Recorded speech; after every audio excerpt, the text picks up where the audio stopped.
los docentes que realizan las clases teóricas son los que elaboran el examen escrito, ¿ya? Los demás docentes que no participamos en las clases teóricas no elaboramos los exámenes escritos. Conclusión: si yo quiero dar un buen examen teórico, tendré que tener todas las clases teóricas. ¿Lo ven? Eso es lo simple. Como tal, las preguntas de este segmento de hígado y biliares yo lo voy a realizar. Será la comisión que tendrá que decir cuál de mis preguntas ingresa, ¿no? Esa es la intención. Entonces, como tal, para su banco de preguntas, será pues que vamos a preguntar el detalle anatómico del borde inferior del hígado, el detalle anatómico del ligamento falciforme, el detalle anatómico del ligamento coronario, por qué se utiliza la maniobra de Valsalva, detalle anatómico de la sistematización porta del hígado, el vestigio de la vena umbilical, circulación colateral del hígado, las anastomosis, vías biliares extrahepáticas, relación anatómica de la vía biliar, el triángulo de Calot, la arteria cística y las consideraciones anatomofuncionales de la hepatomegalia. Entonces, trataremos de responder esas preguntas para poder ayudarles en el segmento escrito que conlleva la presente clase teórica. Como tal, tenemos a una estructura muy importante relacionada casi al 25 y 30% del aporte sanguíneo en todo nuestro cuerpo. Si es un aporte, ya nadie se ingresa, hemos dicho. Último ingreso. Si no me van a distraer y no voy a avanzar. Ciérrenlo con esa silla. Como tal, esta es una glándula maciza, la más grande que tenemos en nuestro organismo. Una de las funciones muy importantes conllevará la detoxificación que es a nivel de la sangre. Pero también tenemos que relacionarlo a diferentes funciones. Tal es el caso del sistema digestivo, del componente de algunos factores que se denominan factores de la coagulación, la relación de la concentración de elementos como el glucógeno. Entonces, un órgano muy interesante. A nivel clínico, nosotros podemos detallar que el hígado puede funcionar con el 30% de estar sano. Quiere decir, si nosotros hablamos de un 100% de toda su estructura anatomofuncional y 70% está enfermo, no da clínica. El ejemplo más claro son esos pacientes que ustedes ven en las calles, aquellos que son bebedores consuetudinarios, ¿no ven? Los pacientes indigentes. Estos indigentes no desayunan, no almuerzan, consumen sustancias depresoras del sistema nervioso central, para decir alcohol, pero no dan clínica. Esto interesante, la característica funcional que tiene nuestro hígado. El otro detalle viene a ser en las consideraciones anatómicas, que lo vamos a poder estudiar bajo dos caras, una cara visceral y una cara diafragmática. La última está relacionada a otra estructura muy importante que llega a tener límite en las cavidades torácicas y abdominales. Por eso, la descripción anatómica del hígado es un órgano tóraco-abdominal. Entonces, cuando nosotros decimos órgano tóraco-abdominal, quiere decir que su extensión estará a nivel de la cavidad torácica, ¿no? Un aspecto muy importante que vamos a ir detallando. Luego tenemos en sentido superior la relación a una cara que indicábamos que se denomina cara diafragmática, ¿no? Esa cara diafragmática va a tener la presencia de algunos elementos en los cuales nosotros los relacionamos a los puntos de fijación. Estos puntos de fijación estarán representados por el ligamento coronario, ¿no? Quiere decir que la extensión superior que tenemos, será esa, será representado por el ligamento coronario, que más adelante igual lo vamos a tocar. Y en sentido inferior tendremos la cara visceral del hígado, ¿no? Su misma denominación, cara visceral, hará relación a las diferentes impresiones anatómicas que tiene este segmento, ¿no? Cara visceral. Relaciones con otras estructuras. Muy bien.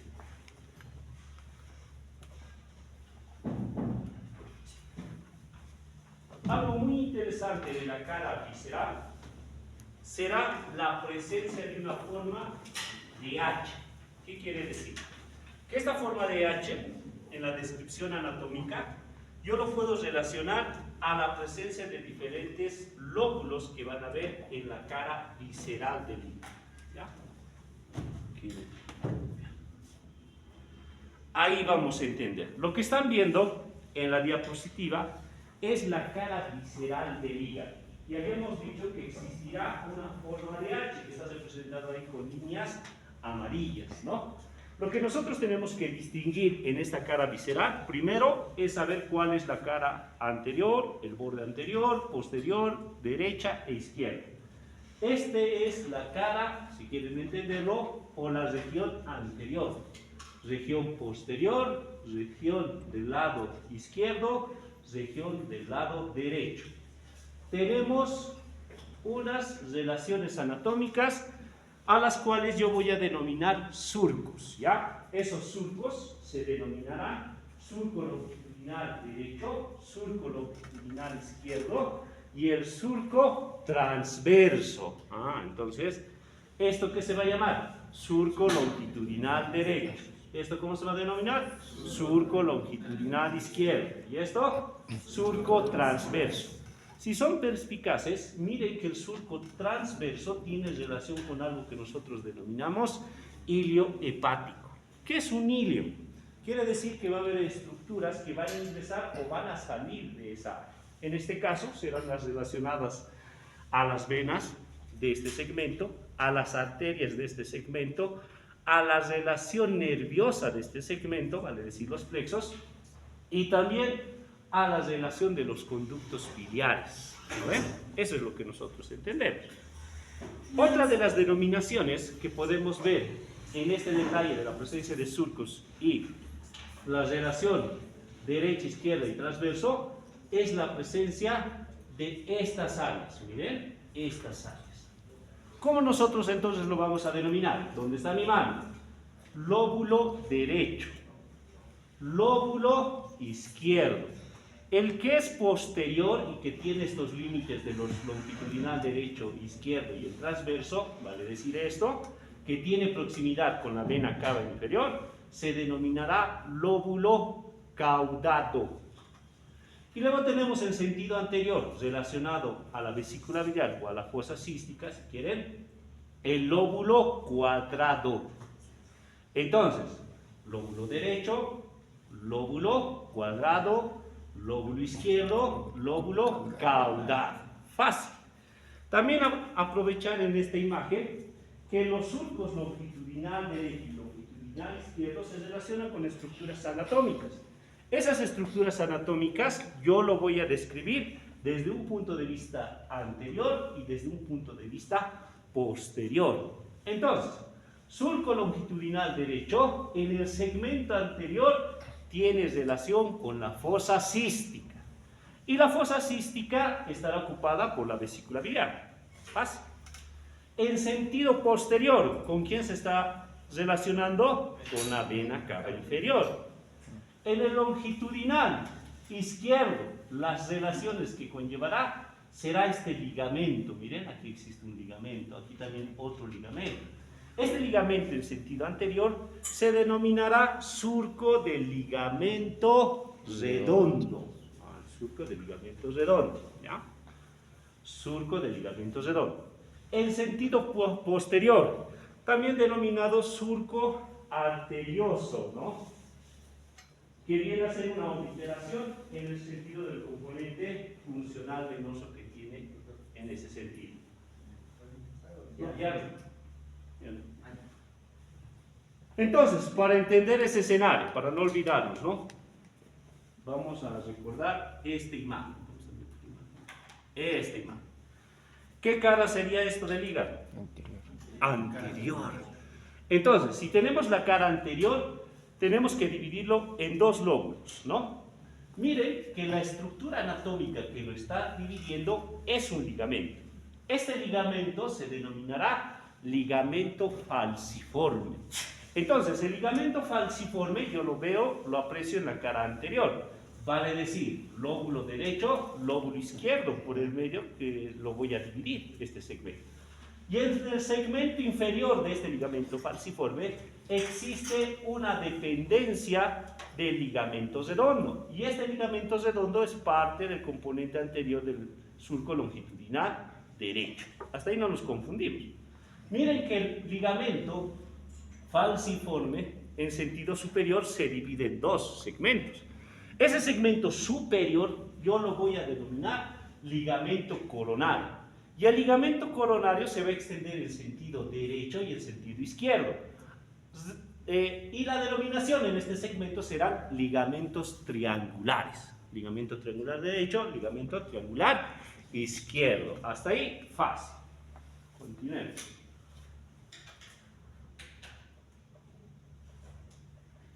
Ahí podemos ver con mayor detalle. Me olvidaba, donde existen estrellitas son las preguntas, ¿no? Las respuestas a las preguntas. A ver, véanmelo alguien en la diapositiva. Nadie. Sí. Buen día, buen día.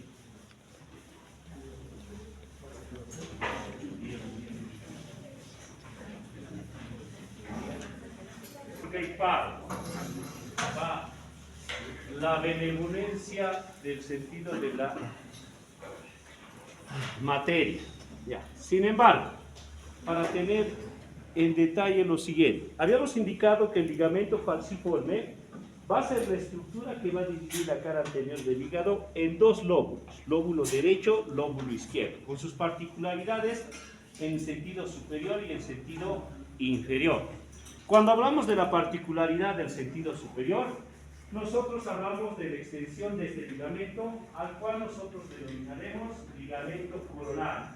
Este ligamento coronario se va a extender en sentido lateral derecho e izquierdo, recibiendo en sus extremos la denominación de ligamentos triangulares, triangular derecho, triangular izquierdo.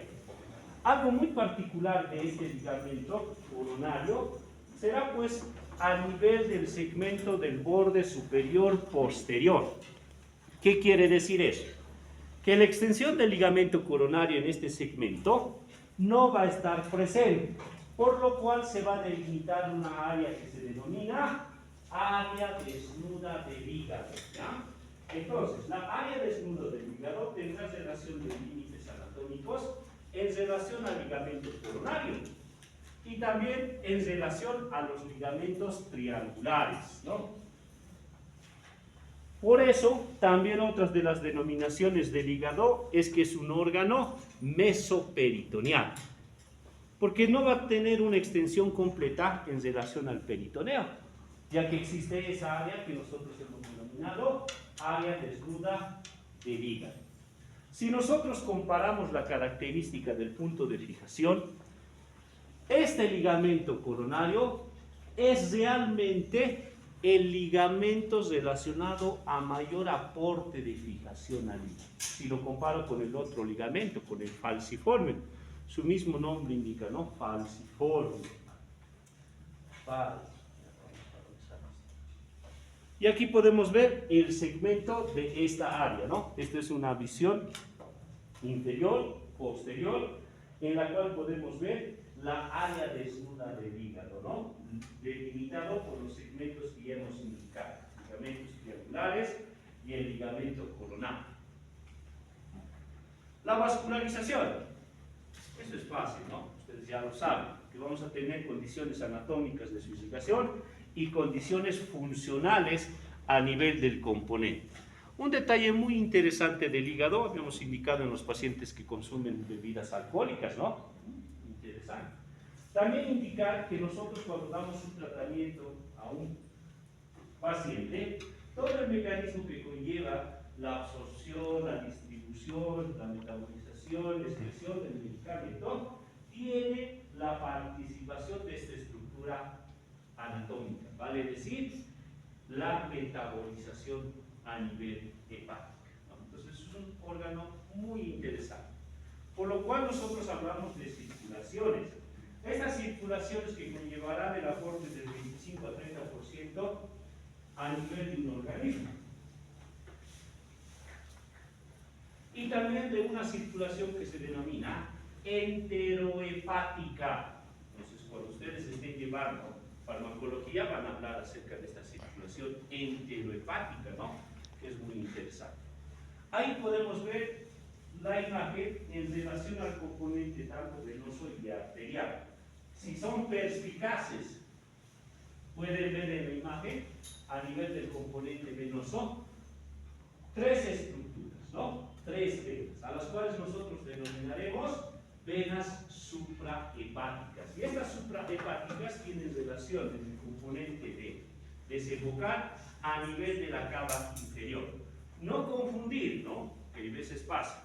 La vena cava inferior no ingresa al hígado, solo se relaciona en sentido posterior. Por eso hemos dicho que el surco longitudinal lateral derecho o derecho, en el segmento posterior está el surco de la vena cava inferior. ¿Ven? No ingresa, cuidado que piensen que esté ingresando, no ingresa, pero sí se relacionan con esas venas hepáticas supra de este segmento. Luego tenemos la vena porta hepática, eso es para que estudien. Ahora, cuando nosotros tenemos el componente de la circulación interhepática, para tener una idea, ¿no? Para tener una idea, esta imagen nos ayuda. Si nosotros tomamos un medicamento, ese medicamento tiene que pasar por todo el componente del sistema digestivo y vemos que va a atravesar las asas intestinales. Como tal, estas asas intestinales a través del componente de irrigación se relacionan con él. Por eso se habla de esa circulación enterohepática. ¿Ya? En este componente enterohepática, quiere decir que también se va a ver algunas enfermedades, por eso hablábamos de anastomosis en las preguntas, ¿no? Puede haber esas anastomosis, más adelante lo vamos a relacionar. Luego vemos el otro componente de irrigación, con la vena cava inferior, ¿no? La de color azul. Esta imagen no se tiene que olvidar. Cuando nosotros sabemos que va a existir irrigación, que hemos indicado, suprahepática derecha, suprahepática izquierda, intermedia, puedo yo decir que es bien evidente áreas en las cuales va a tener una irrigación. Vale decir, para que me entiendan esa idea, que el componente va a dar una irrigación o se relaciona con una irrigación en el lado derecho, en el lado izquierdo y en la parte central. Por eso la importancia de ese componente de vasos que les he indicado. Cuando nosotros tenemos en cuenta ello, puede ser que esta estructura tenga diferentes enfermedades, porque el 70% no da clínica, les decía, ¿no? Muy interesante. Podemos tener un paciente que tenga SEA, cáncer. Entonces se tiene que hacer una resección quirúrgica, se tiene que extraer ese elemento. Si nosotros conocemos ello, podemos hacer, qué sé yo, la extracción quirúrgica del área comprometido, pero basándonos en este criterio de división o de aporte de irrigación, ¿ya?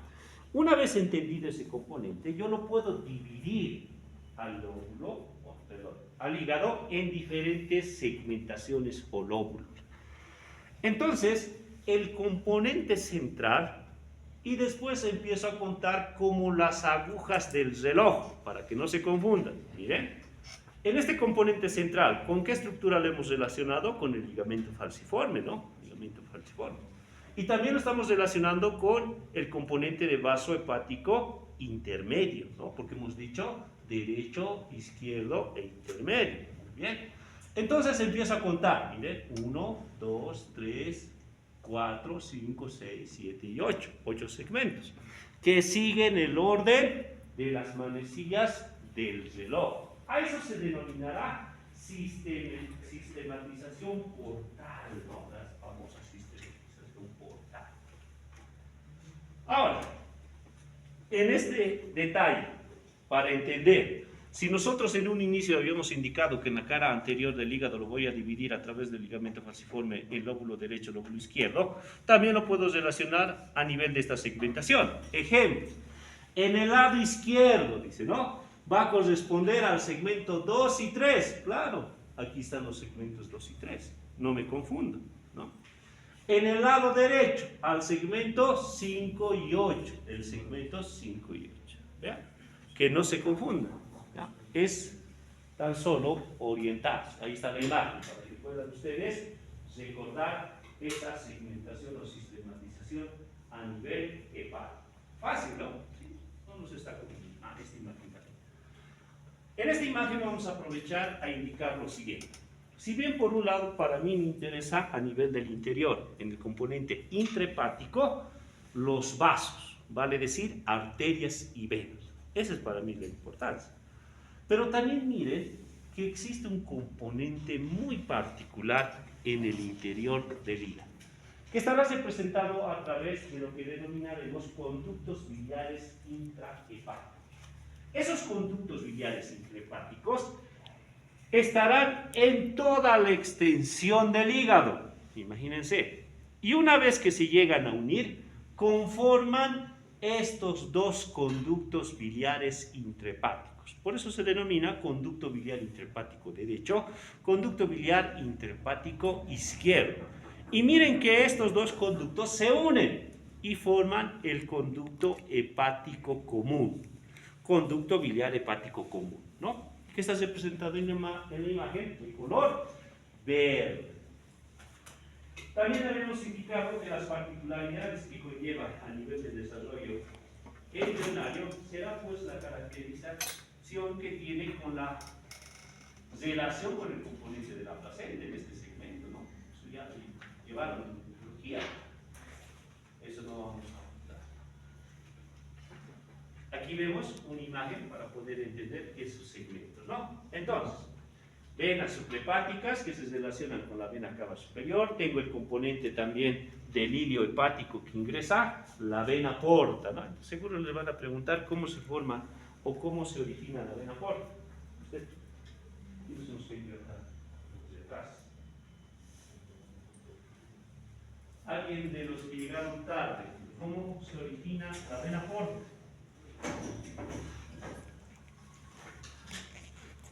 Una bola de paja o no sé. Bueno, eso se los dejo entonces para que lo utilicen, ¿no? Y en especial los que llegaron tarde. Continuemos. Luego tenemos en este componente del sistema de irrigación las anastomosis. Si yo entiendo que vamos a tener una circulación colateral a nivel del hígado, el componente de la participación de diferentes áreas, el componente de relación con diferentes estructuras, pueden existir las siguientes relaciones de anastomosis, ¿no? Léanmelo, ¿qué dice en la diapositiva? Fuerte y claro. Circulación colateral hepática, anastomosis portocava, paraumbilical, rectal, esofágica, retroperitoneales. Muy bien. Entonces, si uno entiende, ¿no? Y hemos indicado que el 30 al 25% de toda la sangre del componente de irrigación lo maneja el hígado. Si nosotros tenemos patologías que involucran la alteración de este componente de aporte sanguíneo, pueden comprometer estos segmentos. Un ejemplo patológico: si yo tengo aumento de la presión porta, ¿no? Es decir, la presión del aporte sanguíneo en este componente está elevado, puede alterar estas estructuras. Ejemplo, varices esofágicas. Las varices esofágicas tienen relación con el componente de el consumo de alcohol. Por eso algunos pacientes que van a tener como antecedentes de consumir, qué sé yo, por años bebidas alcohólicas, siempre les van a decir: me he puesto mal y he empezado a vomitar sangre, así les van a decir. No es que esté enfermo del componente de irrigación, sino es porque se produce algo que se denomina varices esofágicas y que están relacionados a la hipertensión portal, ¿no? Entonces, eso es un estereocarditis. Ahí podemos ver en la imagen esquemática el entender de ese detalle de circulación intrahepática. Se relacionan con diferentes estructuras. ¿Qué estructuras ustedes pueden ver ahí? A nivel gástrico, ¿qué más? Vaso, muy bien. Rectal, muy bien. Entonces con razón los pacientes que tienen también ese antecedente de consumo de bebidas alcohólicas donde existe una hipertensión portal o tendrán pues relación con hemorroides, ¿ven? Porque existe un compromiso, esta imagen no se tiene que olvidar. Continente. Ahí también otra imagen para entender. Aquí ya podemos ver el componente de relación con el detalle terminante del sistema digestivo, ¿no? Nivel rectal. Los ganglios, representados por grupos, ¿no? Importante en la relación del componente de la linfa. Usted, el que no tiene guardapolvo detrás. ¿Qué es la linfa? Porque bien fácil hablarlo, ¿no? Grupos linfáticos. ¿Qué es la linfa? Muy bien, es un líquido. ¿Qué más? Transparente. ¿Qué es la linfa? A ver, plasma. ¿Qué es la linfa, doctores? Miren, ya van a acabar el año y estudiantes de anatomía no saben qué es linfa. A ver, para hacerlo bien facilito y que nunca se olvide. Si nosotros hablamos de tejidos, la sangre es un tipo de tejido, es tejido conectivo. El tejido conectivo tiene sus propias particularidades, vale decir, componentes físico-químicos. Además de ello, tiene un pH, ¿no? Tiene la presencia de elementos formes, a las cuales se denominan células sanguíneas, vale decir, glóbulos rojos, glóbulos blancos. Estos blancos se dividen en dos, granulocitos a granulocitos. Muy bien, hasta ahí está todo claro. Y también tiene la presencia de elementos, vale decir, proteínas. ¿Sí? El tejido conectivo tiene proteínas. Muy bien. Pero, si nosotros nos ponemos a pensar en esa consideración físico-química, el tejido denominado sangre será hidrosoluble o será liposoluble. ¿Qué creen ustedes? Entonces, si no es liposoluble, existen elementos que nosotros necesitamos que son liposolubles. Ejemplo, para que nunca se olviden, las vitaminas. Las vitaminas se dividen en dos componentes, aquellas que son hidrosolubles y que son liposolubles. ¿Cuáles son las vitaminas liposolubles, estimados doctores? DECA, se van a acordar, DECA, la vitamina D, la vitamina E, la vitamina K, la vitamina A, DECA, la vitamina. ¿Y qué características tienen? Ser liposolubles. ¿Cómo yo entiendo eso? Que tienen componente graso, así, ¿no? Lípidos. Entonces necesitan un medio de transporte. Y ese medio de transporte es a través de la linfa. La linfa, por lo cual tiene sus propios componentes. Tiene sus vasos linfáticos, ¿no? Tiene sus nódulos linfáticos y que estarán representados para el transporte de estos elementos como ejemplo. Otro ejemplo de la importancia de la linfa será pues que todo lo que nosotros llegamos a destruir o que nuestro organismo nos protege tiene que ser eliminado. Un ejemplo, yo voy a ¿qué se llama esos señores que hacen tatuaje? Tatuador, ¿ya? Hago mi tatuaje. El cuerpo va a entender como algo externo y ese externo lo va a tratar de eliminar. Entonces los glóbulos blancos encapsulan esos pigmentos y tratan de eliminarlo, pero no lo pueden eliminar, por lo cual viajan a través de este componente de linfa y se van depositando. ¿Me entienden, no? Esa es la importancia de la linfa. También han aprendido los conductos, ¿no? A nivel torácico, ¿cuáles son los vasos más representativos del componente del sistema linfático? ¿Usted?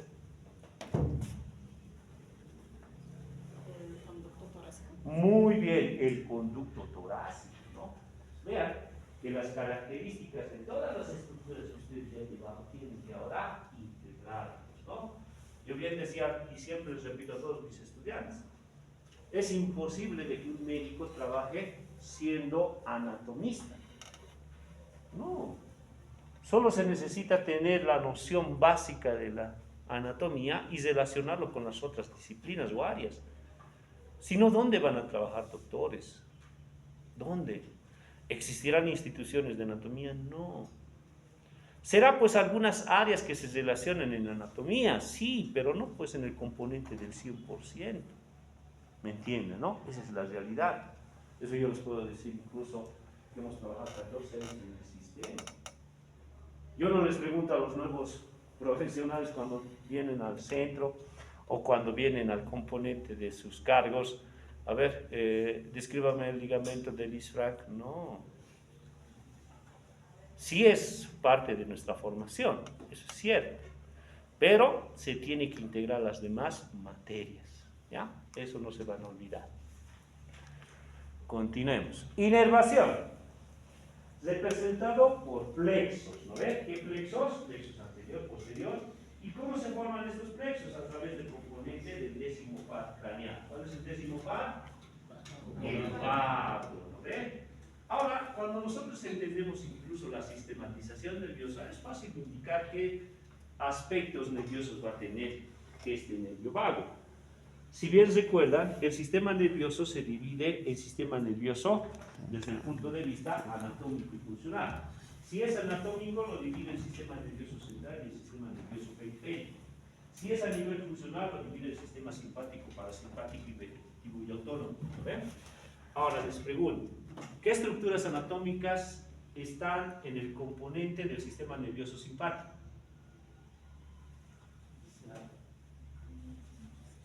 ¿Cómo? Viscerales. ¿Qué estructuras conforman al sistema nervioso simpático? La cadena simpática. Muy bien, la cadena simpática, ¿no? Que siempre os he dicho, no se van a olvidar, esa cadena simpática es parte del sistema nervioso simpático. Y el componente del sistema nervioso parasimpático, ¿qué estructuras lo conforman? Porque tiene que haber estructuras, por eso también existe la división. Los plexos simpáticos, muy bien, solo uno no creo que pasa en clase, los demás al año. No ve. Entonces, el vago también es parte del componente del sistema nervioso parasimpático. Eso es lo más interesante. Entonces aquí nosotros, si entendemos qué funciones tiene el sistema parasimpático, yo lo voy a relacionar a toda la inervación del componente del hígado. Vías biliares. Fácil. Nos adelantaremos aquí a estimar. Como tal, yo lo voy a dividir las vías biliares en dos segmentos, ¿no? Porque he entendido que existen conductos en el interior del hígado y fuera del hígado. Entonces yo lo denominaré vías biliares intrahepáticas y vías biliares extrahepáticas. Lo que ustedes están viendo en el componente de la visión de la cara visceral del hígado son las vías biliares extrahepáticas, representadas por el conducto biliar hepático derecho, por el conducto biliar hepático izquierdo, y que conforman el conducto biliar hepático común. ¿Ven? En simples palabras, la bilis se produce en el hígado. No se produce en la vesícula biliar, que todos entendíamos o pensábamos así, ¿no? La población piensa, mi bilis se está produciendo, mi vesícula, dice, no, así habla, ¿no? Pero no es así. Ahora, también en este componente de importancia anatomo-funcional, que es el criterio de la actualización, ¿qué función cumple la bilis? Muy bien. Tiene relación en relación a las grasas. ¿Lo ven? Emulsión se llama, ¿no? Emulsiones que se estabilizan. Si nosotros, para que me entiendan fácil este detalle, que es bien importante, ¿no? Si yo como muchas grasas, ¿no? Quiere decir que mi vesícula se estimula, empieza a contraerse.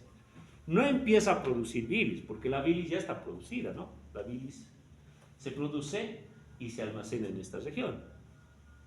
Pero yo estimulo cuando como comida copiosa, se llama, ¿no? Copiosa.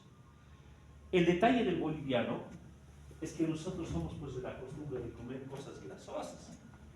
Nuestra costumbre incluso es bebidas alcohólicas, ¿no ven? Tenemos muchas fiestas, Gran Poder, Semana de Medicina, la entrada universitaria que está cerca.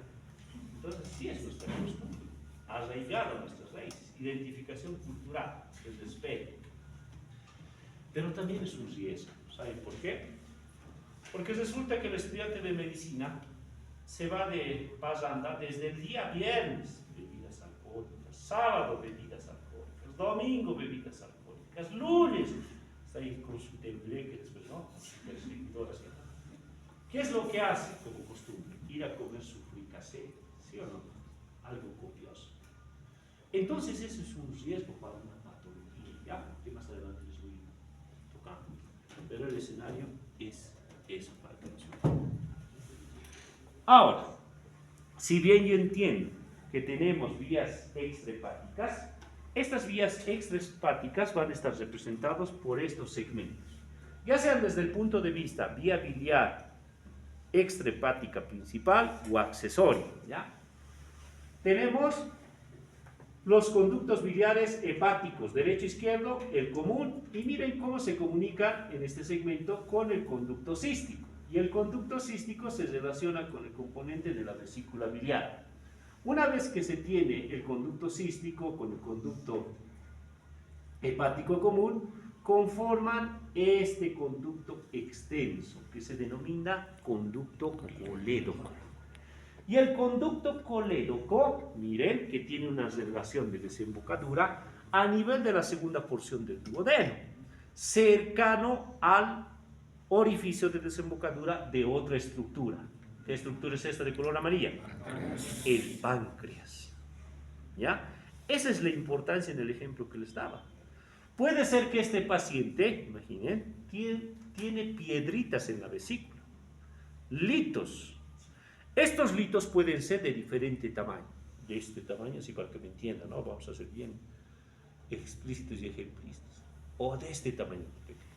Si son muy pequeñitos, cuando se contrae, ¿pueden o no pueden pasar este conducto cístico? Pueden. Atraviesan el conducto cístico, pueden atravesar el conducto colédoco y se pueden enclavar en este segmento. Si se produce el enclavamiento, yo lo voy a interpretar como un compromiso funcional del páncreas. Entonces, esos pacientes con esos riesgos pueden desarrollar una enfermedad que se denomina pancreatitis aguda. ¿Ya? Otra de las consideraciones, aprovechando esta imagen, ¿no? El páncreas, ¿qué tipo de estructura anatómica es? Retroperitoneal. Como es retroperitoneal, es difícil la apreciación clínica. Hoy en día hablan, ¿no? Los profesionales, los colegas, tienes que basarte en la clínica, dicen, ¿no? Sí, siempre han hablado desde mi formación de años. Pero ustedes son pues del mundo tecnológico. Somos del mundo tecnológico. Cuando somos del mundo tecnológico, hoy en día existen muchos adelantos en tecnología. Existen aparatos en relación al detalle de los avances en el área de salud que se extraen aquí. Entonces, este conducto colédoco que hace la representación entre el conducto cístico y el conducto hepático común tiene porciones anatómicas, ¿no? Esas porciones anatómicas están relacionadas a la dirección que conllevarán las siguientes, ¿no? Tiene una porción supraduodenal, pues en cola, y si se coloca con el amarillo. Después, retroduodenal. Después, retroduopancreática o pancreática. Después, intrapancreática, ¿no? Eso es muy importante en relación a las consideraciones anatómicas que tiene este conducto colédoco. ¿Ya? Miren que a nosotros nos interesa ese escenario, porque si nosotros entendemos el detalle de que el páncreas es un órgano retroperitoneal, al igual que uno de los segmentos del duodeno, al igual que el vaso, al igual que los riñones, quiere decir que yo, por más de que sea el mejor clínico, no puedo tener la evidencia de estas estructuras.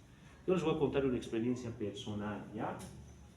Si bien nosotros en la formación que tenemos en la universidad, en el componente de experiencia les decimos, no tienen que olvidarse que existen estructuras retroperitoneales, el personal que va a trabajar en diferentes lugares